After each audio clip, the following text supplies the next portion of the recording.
Superman is arguably the most popular and iconic character in the world. Over time, it has had hundreds of adaptations across a variety of mediums, ranging from Kirk Allen's 1948 film serial to Christopher Reeve's iconic portrayal across 4 movies, to a more modern and brooding take on the character in Henry Cavill. In this video essay, I will be discussing the latest adaptation of the character in the CW's Superman and Lois series, starring Tyler Hoechlin and Bitsie Tulloch, and why I believe that to be the definitive modern adaptation of the character. Up, up, and away. Before I start my analysis of the series, I just want to say that there will be spoilers in this video, so if you haven't seen the first season, please be sure to go and watch it and come back to this video, or if you have seen it or just don't care about spoilers, continue watching this analysis. Also be warned that I do say the words amazing, incredible, and phenomenal many times throughout this video, so yeah, those are my warnings out of the way. But without any further ado, let's just get started with my analysis of Superman and Lois. Now, the first aspect of the show I want to mention is the absolutely incredible cast, with each portrayal of each character being my favourite, including Lois, Superman, John Irons, etc. In particular, the 2 main leads, Tyler Hoechlin and Bitsie Tulloch. Tyler Hoechlin is, hands down after this series, my favourite portrayal of this character. Christopher Reeve was incredible, don't get me wrong. He definitely managed to capture the essence of the character. However, when watching his movies, you can clearly tell that they're dated. Henry Cavill, I think he's a great Superman, and you truly do think that he's a god. But as a Clark Kent, I'm not so sure if I can buy his portrayal. With Tyler Hoechlin, he's the best of both worlds. He's amazing. Particularly, I think it was in the 3rd episode when he was the assistant coach, and you just saw his clumsiness on display, and he's like pretending to not be able to lift the water barrier or whatever. That was incredible. I laughed so much. I was like, this is Clark Kent. Tyler Hoechlin is amazing. He's incredible.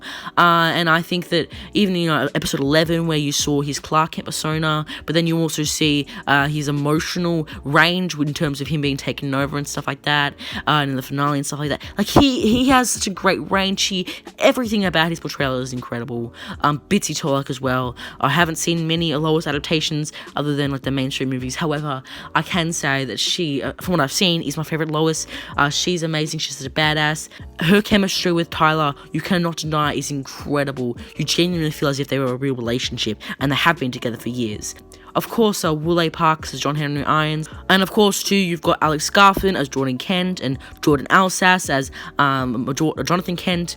You've got Adam Rayner as Morgan Edge. All of these actors are incredible. Like, even if you have great writing, if you don't have great actors and they're all bad and you can't actually buy their performances and it takes you out of the actual show, then you don't enjoy it as much, right? It's not just about the writing that makes the show good. And I think the cast in particular in this series was incredible. And of course, the visual effects in this show, it was really good. It honestly really felt like a movie with like the CGI and everything. Like, I remember seeing this tweet about like the trailer where the alternate Superman is blowing up the building or whatever, and I was like, are we sure this isn't a $200 million budget movie? Like, that was really good. Like, everything about this show is just a step up over its CW counterparts right now. And even just the aspect ratio, it really allows this show to differentiate from the other ones. And of course, the soundtrack is really good too with that main theme. But those are the practical elements. So let's just get started into the actual story itself. Here we go. Now, the main themes in this show mainly centered around family, abuse of power, neighborhood, all incredible, and 100% what makes this show so special. While we have Superman and Lois as our main leads, the show never treats it as if these characters are any more important than anyone else in this town. Family is what brings this show together, and it is a connective thread for all characters, even Morgan Edge. They are always there for one another, and when they don't agree and have arguments, it never feels like cheesy drama, or at least never crosses that thin line. Rather, both sides are shown to have valid arguments, and you genuinely empathize with these relationships. For example, Lois and Superman arguing about Project 7734, or Lois yelling at Jordan for going into the RV, in an incredibly emotional, gut-wrenching scene with phenomenal acting by both Jordan and Bitsie. Jordan just wanted to feel like he could make a difference despite not having powers, and Lois just didn't want to lose her son again. This example alone just proves how they managed to capture the heart and soul of this family and the show. That is the main aspect of the show, and they do a great job of it. And you truly do feel as if these people are actually a family and they all love each other. You see that between the brotherhood between Jordan and Jonathan. They all love each other. It feels organic and authentic, and I love it so much. It makes me cry every single time I see the scene where they reunite with Clark. It's incredible. Additionally, now while this may seem absurd to say this, but the setting of Smallville is actually a character in and of itself throughout the show. Arguably the most important character in the whole show. Just as family is a connective thread, these characters genuinely seem like they've grown up together in this neighborhood and that they always rely on one another. And this is reflected through like the Harvest Festival, them showing us the school life of these children and giving us a different perspective on even the incredibly well done flashback episodes where we see Mark Kent was the heart of this town, and then that mantle was passed down to Clark once she passed. And we see in the final few episodes that despite there being some trouble between the town after Morgan Edge's attacks, and them, antagonizing each other briefly, they do find a way to put aside their differences and come together once more to help rebuild. Hence why this neighborhood and the family is 100% the meat and bones of this show. It provides the emotion, the depth, the heart and soul of every single episode, and without it, this show would not truly resonate with me and the general audience as much. I think a lot of people love this show because they find it relatable. Obviously, we can't relate to the superhero stuff and aliens and stuff, but we can see a genuine human in these people, and we do see a community where they're all helping each other out, and that is something we all need, particularly in the last 2 years, is this sense of community. It is a connective thread that we all rely on, we need in order to live a happy and healthy life, and this show purely just puts this importance up on a pedestal.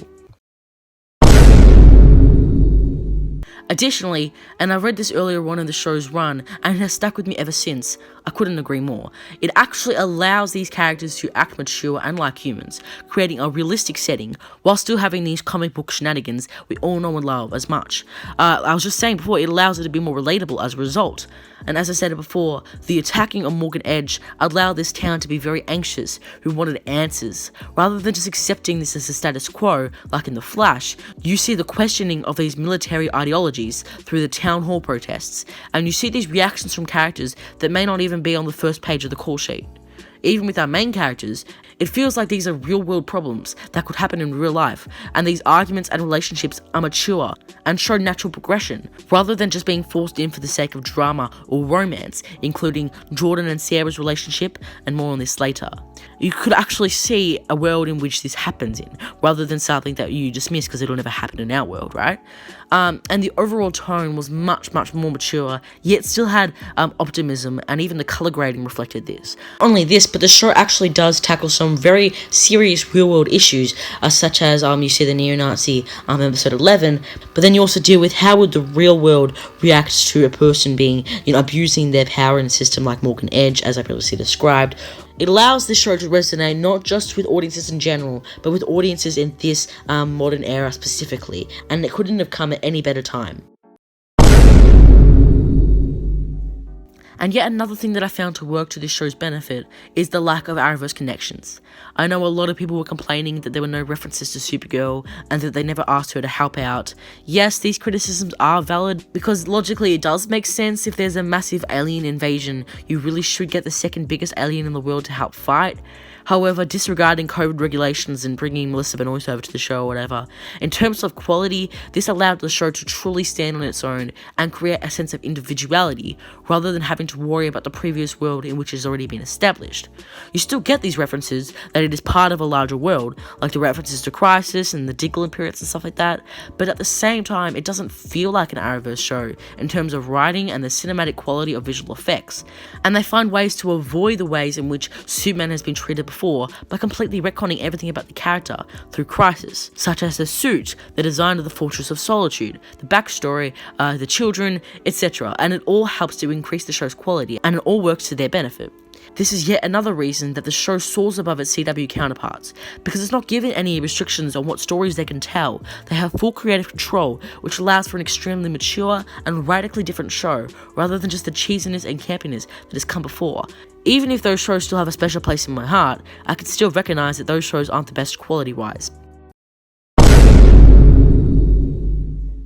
Along with the overall stakes and tones throughout the show, there were also some incredible reveals throughout the course of the season that completely catches you off guard and takes a left turn, but you never once feel as if it has come out of nowhere or nor just doesn't make sense. Just some of these examples include the Morgan Edge reveal with him being Kal-El's brother, Captain Luthor being John Henry Irons, Superman being evil on John Irons' world, and therefore there being a misinterpretation, Natalie still being alive at the end, Leslie Glar having powers, Tag Harris being a Kryptonian, all this just to name a few, as well as some incredible cliffhangers like Superman turning evil, the pilot ending where you see the stranger, Jordan being taken in the penultimate episode and taken over, etc. This show constantly keeps you on the edge of your seat, and very rarely was I disengaged from it, further proving just how well written that this show is.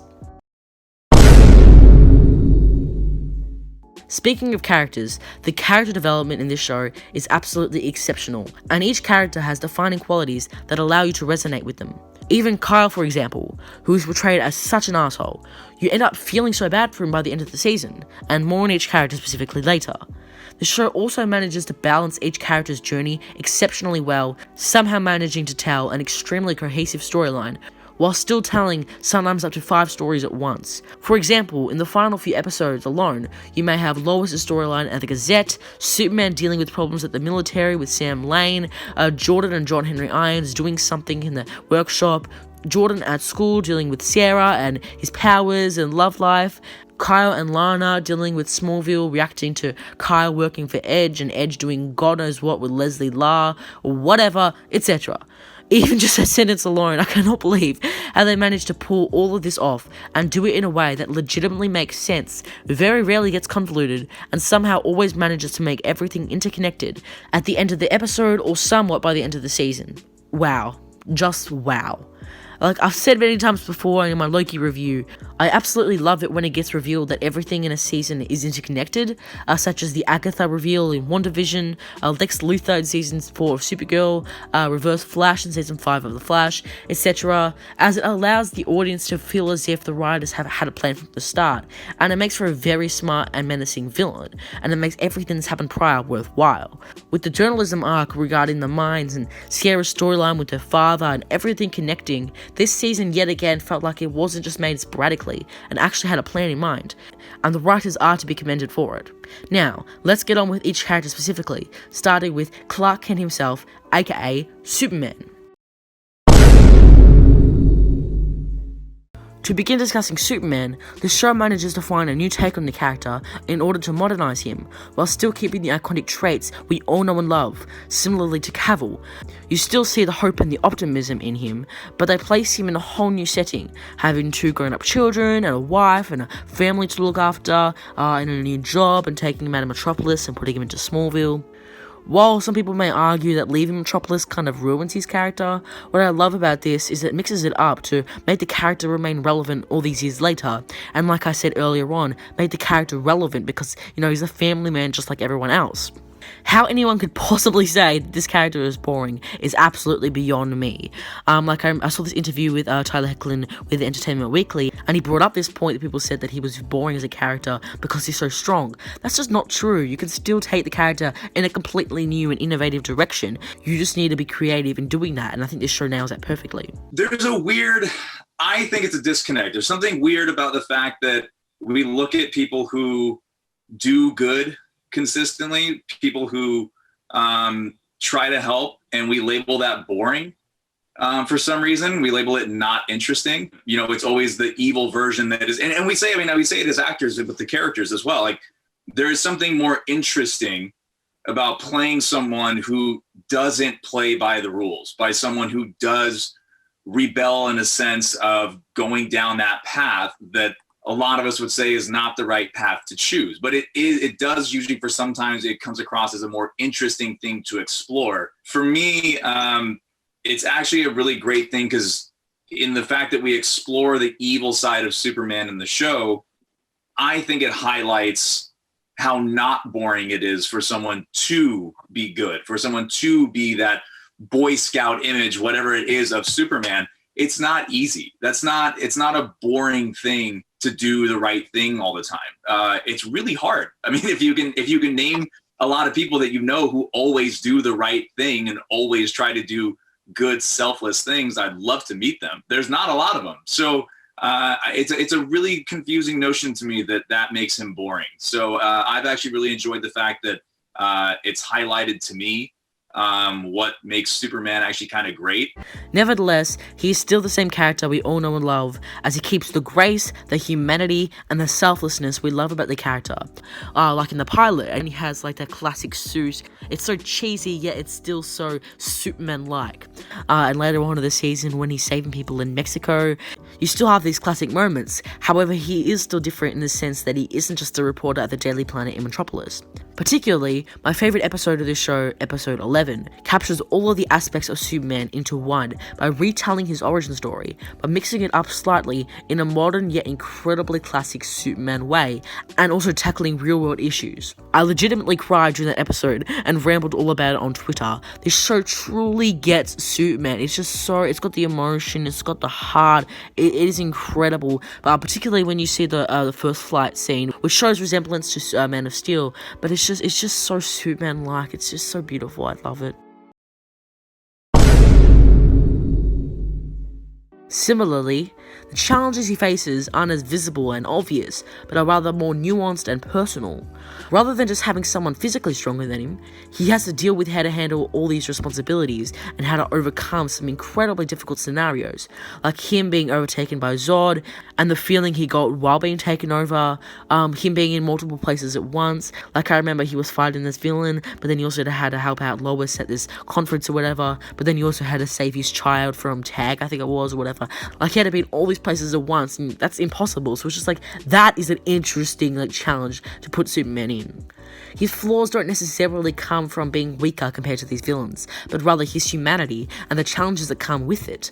And I think that they touch on this later on in the season with Morgan Edge. These moments build up genuine stakes throughout the show through creating uncertainty and building up to these moments to the point that they are worthwhile once Clark overcomes these problems, rather than just a motivational speech. The show genuinely makes you concerned as to what will happen with the character, rather than just dismissing these stakes because of plot convenience, right? They genuinely make you connect with the character so that you worry if something happens to them. The writers just did such a great job with that.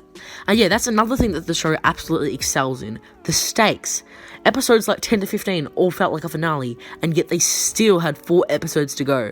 A lot of the conflict in this show does come from the more ideological fights. I like the Misconception with John Irons, of which I will touch on more later on in this video, and like in the second last episode with people, questioning the military and their presence in Smallville and stuff like that. Like, you have these human fights, but you still have the alien physical fights. Some people may prefer action only as they find it boring without it, but as I've said many times in this video, sometimes nuanced storytelling is much more effective if it's not just shoved in your face.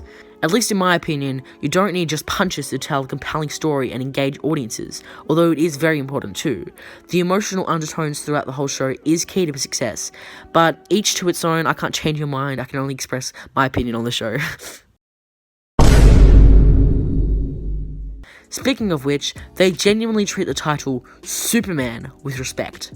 I know people have complained with how they've treated him before in the Arrowverse, and those criticisms are valid. However, this season redeems him entirely. You never once feel like Superman is weak or can never defeat a villain of his own and needs a pep talk from his wife. He is shown to truly have experience in the field and to truly earn his title within society, with people constantly referring to the idea that Superman will come in and save them, and Superman is a beacon of hope for everyone. Hell, I know people may not like his suit, and the only thing I don't really like about it is just how small the logo is, but what I do love about it is that it actually shows his experience and represents it through it being reasonably ragged and torn. Rather than having a brand new fresh suit, it shows how long he's been at this game. Rather than having to show his backstory and him becoming a hero as well, other than in episode 11, the show already assumes that you and the world already know who he is and what he represents, and so it only expands on that and the responsibilities of having that title and just how fragile it is.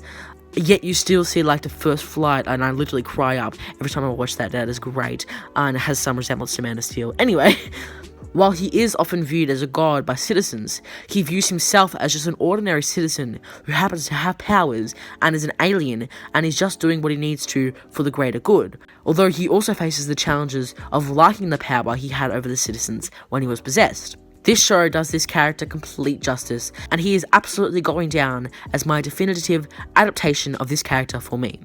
However, one thing I will say is that he probably didn't have as much development as he could have, minus him dealing with how control made him feel, but he was already so developed as a character, so I guess that kind of would have been incredibly difficult to write. Plus, I kind of wish that we saw more of Clark out in Smallville doing work and stuff, rather than just at home, but nevertheless, they definitely nailed this character, minus 2 small nitpicks.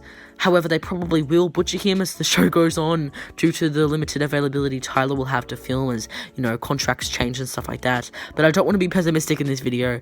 Anyways, enough about him. I could literally go on about him all day, but I think we should move on to the next character.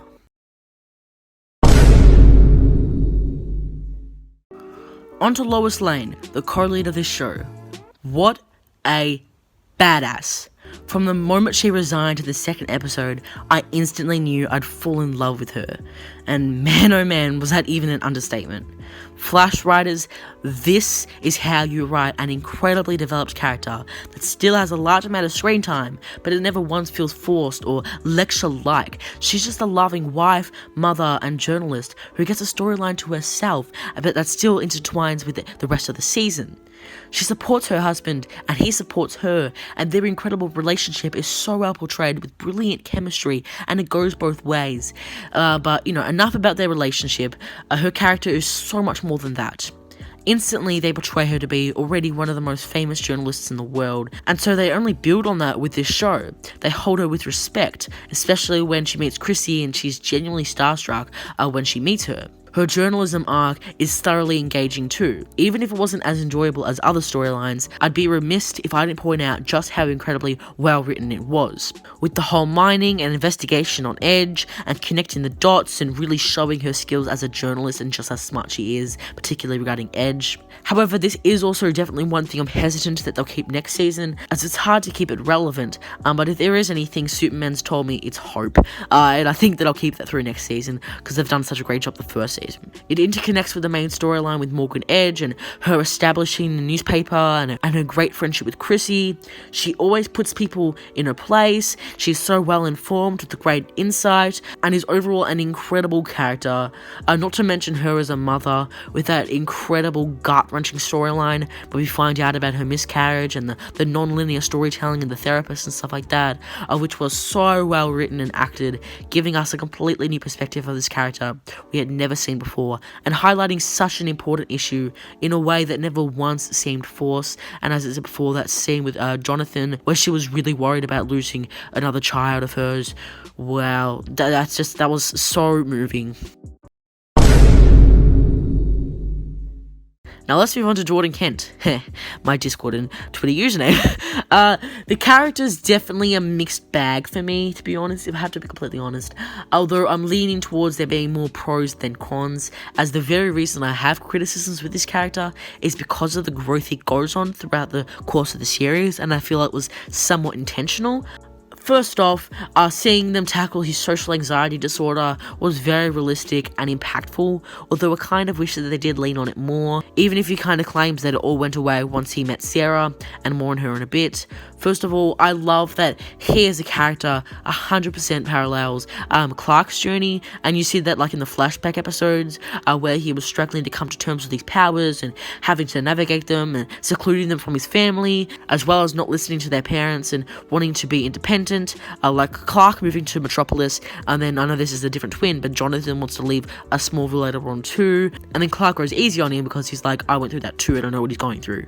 As well as Clark having to mentor Jordan, taking him to the beautifully looking fortress to train, and that spikes being put in him and everything. All of that was wonderfully done, although I kind of do hope they explain why Jonathan didn't get powers. They truly do have a perfect father and son relationship, and that whole aspect of his character was great. His storyline wanting to play football, as that made him feel seen and stuff, was quite decent. I enjoyed that as well, but it certainly wasn't my favourite part of the season. Sometimes it did drag on quite a bit. And also his relationship with Jonathan is hilarious, and even between Jordan and Alex in real life. They have such a great friendship, and like I think you saw in one of the scenes they're like hugging each other or whatever, and I think it was full improv because they love each other. It felt so natural. They love each other and they talk to each other all the time, and it's just so beautiful to watch.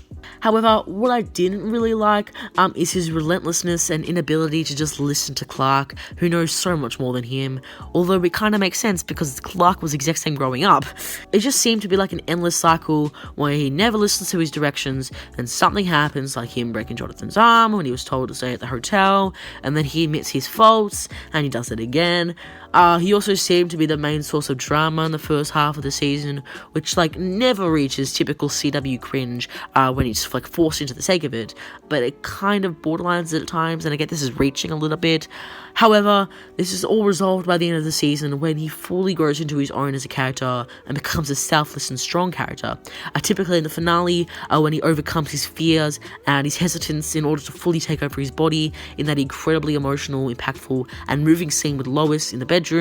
I didn't mean it like that, but anyway, and you also see later on in the season when he focuses his powers in order to find Clark in the desert. That was great as well. It did show that he grew so much. As it does have such a great ending, I feel as if it kind of is unfair to judge earlier on, as his character was done very well by the end of the season. However, disregarding the storyline about his powers, his relationship with Sarah as well was amazing, and despite this strange age gap, the two of them do share some incredible, beautiful chemistry, and Alex Garthan plays this role so well, and it just feels natural and authentic. Their characters have a natural progression, which makes their kiss in the flashback episode, which is also, as I said many times, my favourite episode of the season, so worthwhile. From the talent shows to them skipping schools together, everything amazing, and I really hope that he does tell her about his secret earlier on next season, and I hope that they don't use that as an excuse to give them more drama. But moving on to the other twin, Jonathan. Now, while Jonathan didn't get as much screen time nor development as Jordan, he still gets his own time to shine and some great storylines throughout the course of the season. At first, I thought he was just going to be that stereotypical, like, jock character who was portrayed as, like, a party animal with his girlfriend and, like, jock friends and such. However, as the season goes on, you begin to make some great connections with the character as you see some of his vulnerabilities come out, and also his nurturing of other characters like Jordan particularly. You see this genuine loving relationship with him and Jordan, and you begin to empathize with him being the odd one out of the family, along with Lois that doesn't have powers, which leads him to take major risks that almost kill him. This leads to his sweet relationship with John Henry Irons and Lois, and having some really great bonding scenes together. And his love interest at the end of the season, I think her name is Tegan or something, is alright, I guess. And I'm very curious to see if we'll find out more about Tegan's father and why she's like arrested, and is it the Flash that put her in jail? But anyway, nevertheless, a great character, and the two of them also have a great friendship with Sarah as well, and a great relationship with Lois and Jordan as well. Just so many great relationships, if I haven't said that enough in this video. And kudos to Jordan Alsass for portraying this character just so well.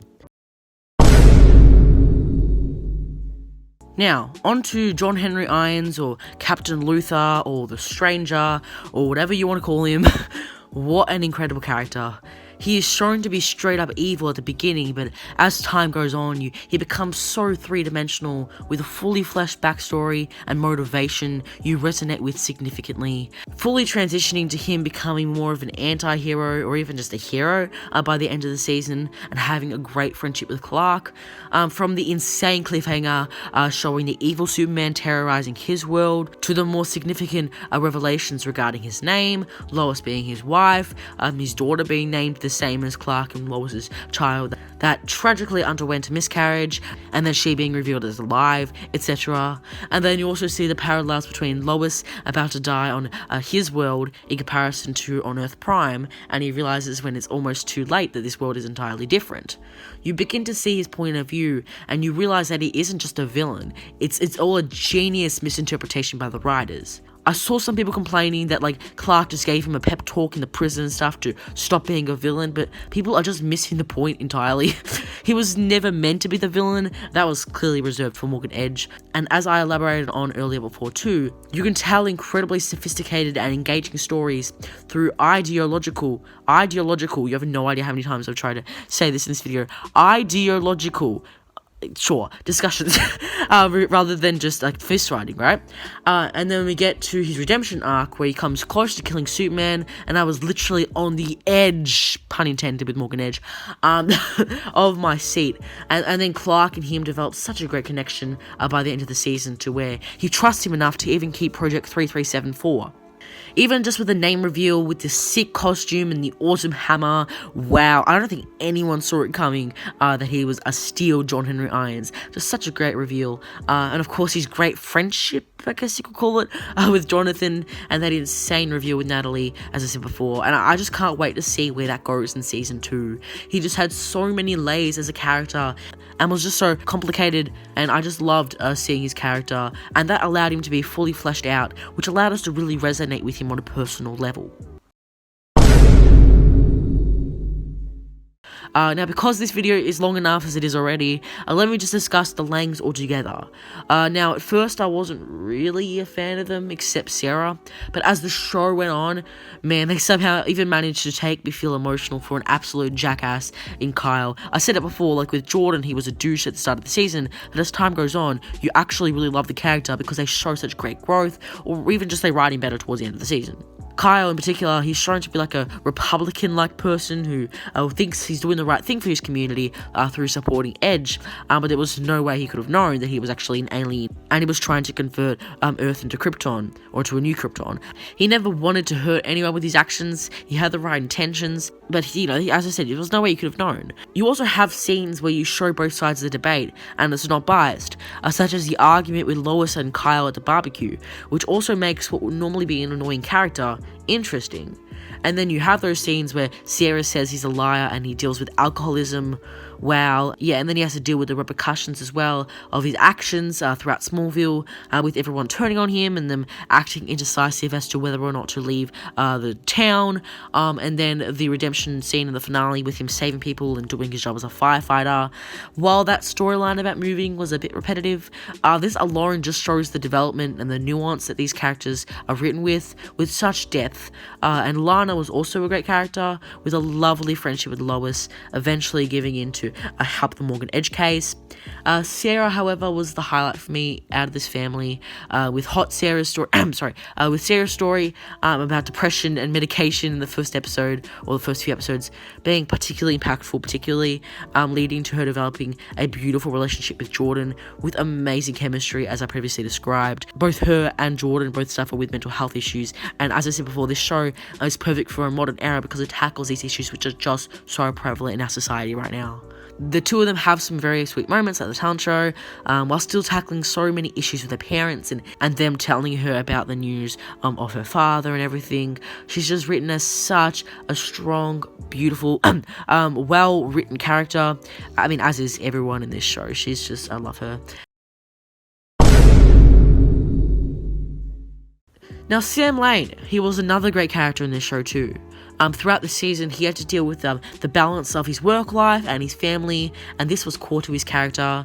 Lois and him got in many arguments regarding boundaries and interfering with their family, and to me they showed that he genuinely did care for his family, he just could never show it, and this is particularly what I found so interesting about his character. And some of the arguments that Lois in particular and him had, such as when Lois kicks him out of the house and says you're no longer welcome there, were really impactful. And I keep on saying it would have been impactful unless they did the work to build up to that point. Another aspect of his character was about whether or not Superman was a threat, and whether he should be prepared to fight him if he ever turned bad or not, after being given the 7734 key ring by John Irons. And I know that storyline's kind of overdone because it's been done on Supergirl and stuff, but it's still interesting. And especially once Superman got turned by Zod, with him having to overcome control, and you see like whether or not he should try and kill him anyway, or whether he should hold on to the last remaining bit of hope that Superman will come through at the end. Plus, as I was saying earlier regarding like the military presence in Smallville, having to deal with the backlash of the neighborhood wanting them to leave the town, while they still had to be secretive about what was occurring for whatever reason, which wasn't really explained, but whatever. That was very challenging and entertaining to watch him deal with this. These discussions were very well executed in that you always saw both sides of the argument, and that also allowed Sam to be a very three-dimensional character, just like Kyle. Very little, if not any of these characters in the show ever felt two-dimensional for me, nor bland. They they were always developed, as I said earlier, and I felt his arc had a very satisfying conclusion in the finale with him retiring, and I'm curious to see what his role will be like in season 2, and whether or not he remains as a series regular. Who knows? And I feel like I'm repeating myself a lot in this video about like building up to the point, character development, and just like three-dimensional whatever, but still, I can't express enough how much I love the best qualities about this show. It's amazing, it's beautiful. Moving on to Morgan Edge, who for some reason was recast and is now British on the show, but whatever. Brilliantly portrayed by Adam Rayner, Morgan Edge, or Talro, was an incredible villain. While at first we will probably assume that the Stranger would be the main villain, the more the show went on and he was revealed as a hero and stuff, and we learned more about his character, he truly became such an incredibly powerful and menacing villain. Throughout the course of the season, you're not necessarily attached to the character, but you're rather just intrigued as to what his true plans are, and this is explored perfectly through Lois' story. The sense of intrigue built is perfect, and then once we do have the epic reveals, it completely throws you off guard, but at the same time, you never feel like it came out of nowhere. All the loose ties about the minds and the machines being used to insert Kryptonian consciousnesses all came together in an insane way with that awesome battle between Clark and the army. I also originally thought that his plan was the same as Man of Steel, with Zod wanting to bring back Krypton on Earth and stuff, and sure, you probably could argue that they're very similar, but it's different enough in my opinion.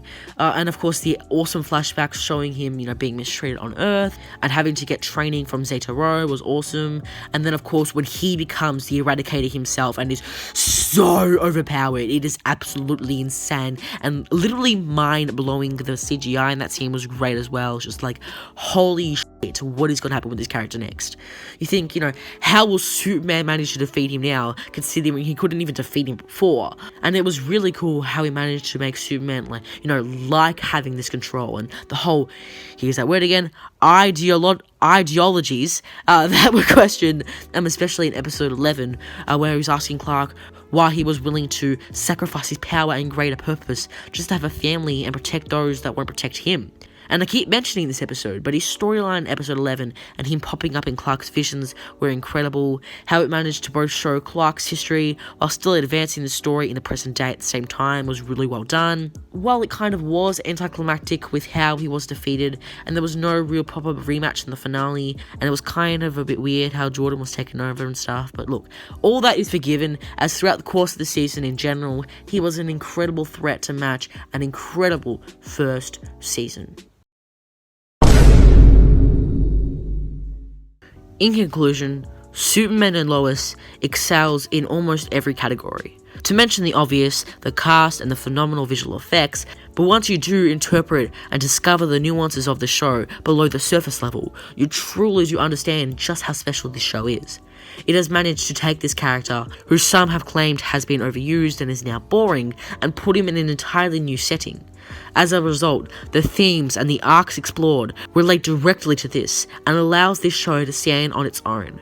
There is a clear and definitive plan, and it all feels like a mature and modern take on the character, while still remaining true to what we love about him so much. Each character, as previously described, acts mature and has their own arc, of which is perfectly balanced and intertwined with the course of the season, all culminating in a beautifully satisfying manner. These factors are what makes this show stand out above its CW counterparts. And yes, I'm aware it's not an apples-to-apples comparison as it's in its first season, but what I have discussed specifically today is comparing what qualities make up a show that allows it to resonate with an audience, and I think this is something that all CW shows can learn from. If you do not remain true to what is the root of the show, you have nothing. However, this does not mean that this show was perfect at all. Definitely not. I don't think anything is without flaws, but that doesn't mean that this show isn't amazing, because it does have flaws. All of the flaws in this show I've pointed out, such as I don't think that the storyline regarding the football and stuff was that good, but it wasn't bad, it was just not amazing compared to everything else. Because everything else was so good, things that weren't as good kind of look bad in comparison, but they weren't, if that makes sense. All these flaws have never been to the detriment of the show. It was just always something that they could improve on. And as I said, even if there was a storyline I got a little bit bored throughout, that doesn't mean it was well done, but rather a slow-paced and less engaging storyline, but still with good writing, further proving just how strong this show is, where the flaws aren't even that bad. There is a clear distinction between its subjectivity and objectivity, and I wish more people are able to make that distinction. With all previous factors considered, I will give this first season a solid 9.5 out of 10. Ignore all preconceived notions about the show or the station it is on, and I'm begging you to please give this show a chance to win you over. It's definitely not for everyone. I know some people don't like it, and I don't understand how, but I'm going to respect their opinion regardless. But anyway, it's not for everyone, but I do hope that this video essay has at least somewhat persuaded you to have an open mind when going into it, so you can experience what I believe to be the definitive portrayal of the classic character, especially in a new and modern setting. And if you have watched it, please let me know what you think of the show in the comment section down below. Do you agree? Do you disagree with anything I've said?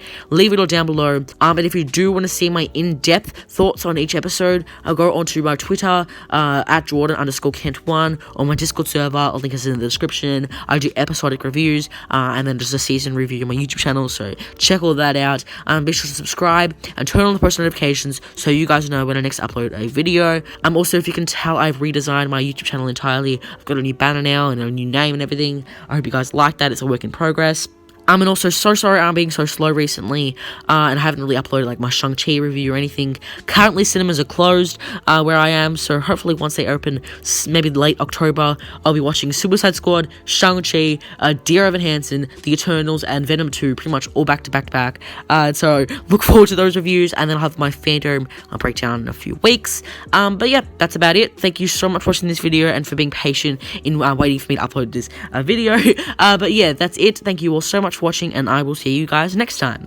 My name is Jordan, and I am out. Bye!